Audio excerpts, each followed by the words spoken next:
Pada hari ini, 23 Jun 2026 telah berlangsung Majlis Pelancaran Program Anti Dadah sebagai satu usaha untuk meningkatkan kesedaran warga sekolah dalam kepentingan menjauhi penyalahgunaan dadah serta membentuk generasi yang sihat, berdisiplin dan berakhlak mulia.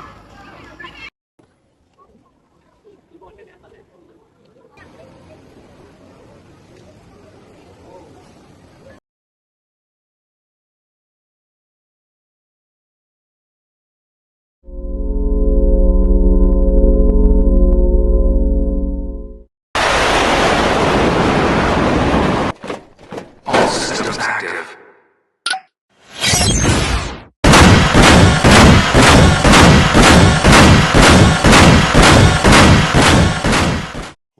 Majlis diteruskan dengan acara pelancaran yang menjadi simbolik komitmen seluruh warga sekolah dalam menyokong persekitaran pembelajaran yang selamat dan bebas daripada pengaruh dadah. Pelbagai aktiviti telah dijalankan bagi memberi pendedahan kepada murid tentang kesan negatif penyalahgunaan dadah serta kepentingan membuat pilihan hidup yang positif.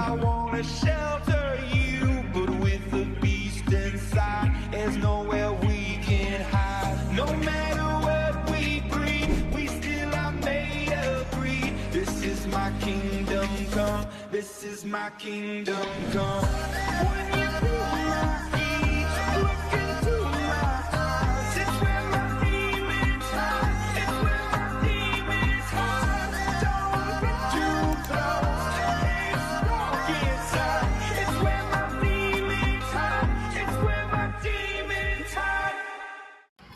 Program ini diharap dapat menyemai kesedaran dalam kalangan murid bahawa masa depan yang cemerlang bermula dari pilihan yang bijak. Bersama kami membina sekolah yang sihat, selamat dan bebas daripada dadah. Sekian sahaja daripada saya, Nur Aisyah Aduna dari Lensa Kejiwa Lenstek Studio. Bye!